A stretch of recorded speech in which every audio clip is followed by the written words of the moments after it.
Ninth best team in the WNBA this season is going to be the LA Sparks. I'm predicting the LA Sparks to finish ninth. And a lot of people are super high on the LA Sparks. I'm not high on them. I'm not low on them either. I think the LA Sparks, they're fine.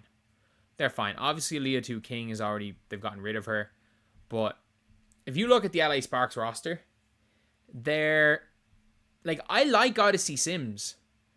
I don't understand why Odyssey Sims, was a hardship player for, like, all of last season. She was averaging, like, 18 a game for the Dallas Wings. She nearly won a Player of the Week, for God's sake. Like, Odyssey Sims is a really good guard. Sanaya Fagan, she's fine. Rikia could be MIP.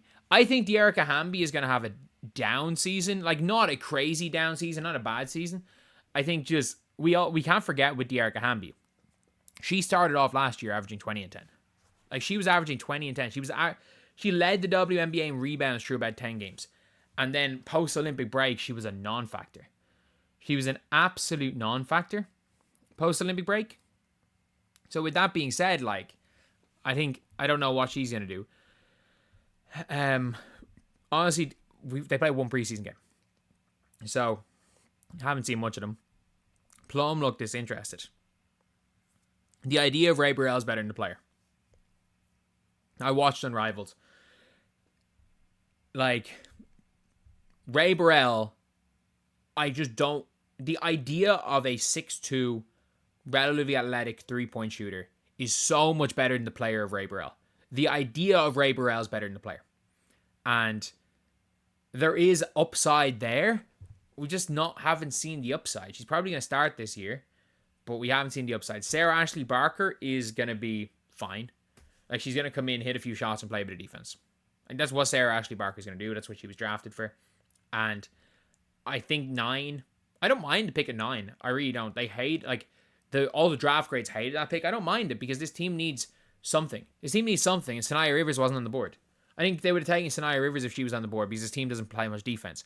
Aria McDonald is best known for forgetting to shoot her second free throw to deny Caitlin Clark. That is what she's best known for. And not a really good backup guard if she's coming off the bench. Really good backup guard. Really underrated player.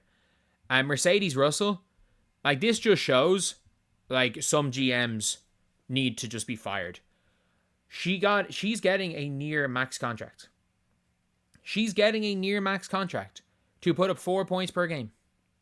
And she's coming off a year where she got a near max contract. If Julie Alamon comes over, she's fine. She's gone for Eurobasket.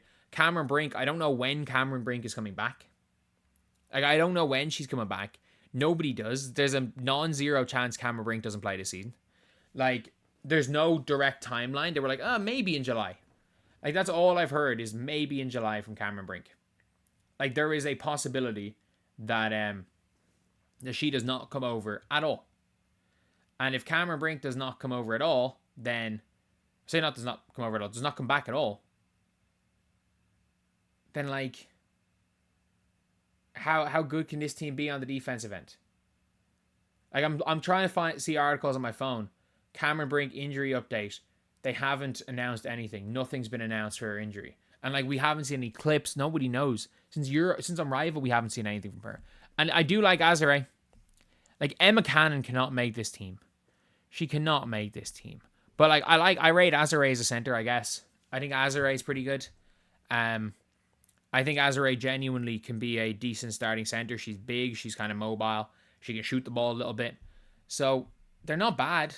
You've basically just added Kelsey Plum to last year's team. You've swapped Kelsey Plum for...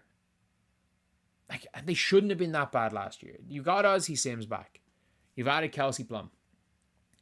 And it all comes back to how good Kelsey Plum is.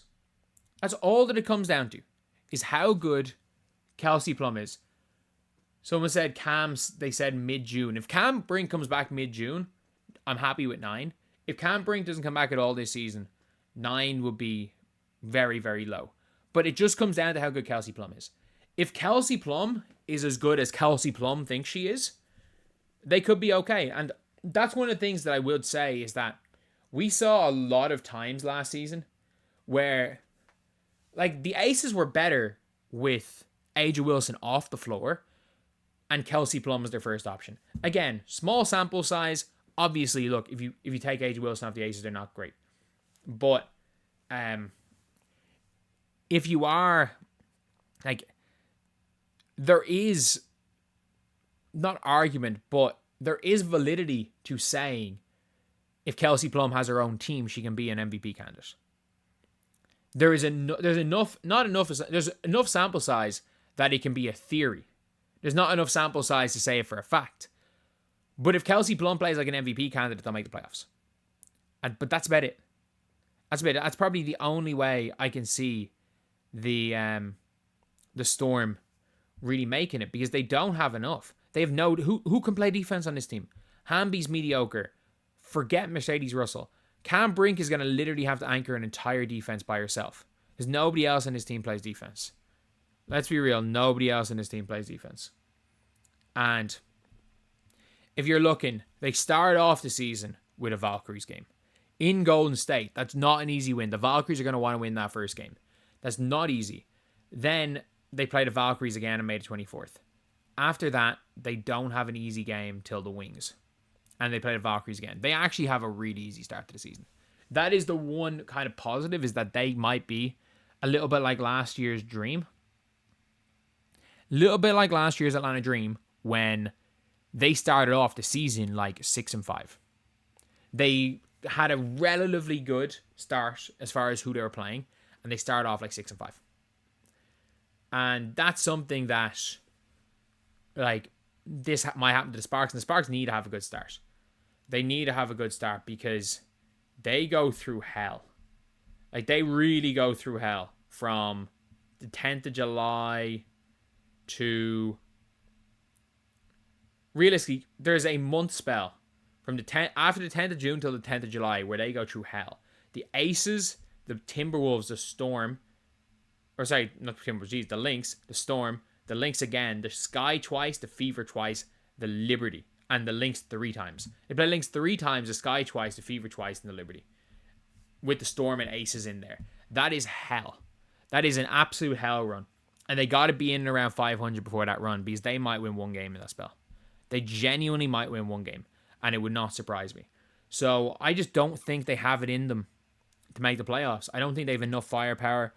I think they might be relying on other teams getting injured, especially if the longer Cameron Brink is out.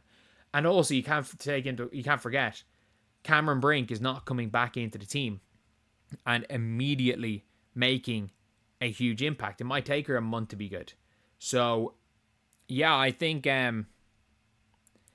it could be a tough year for the LA Sparks.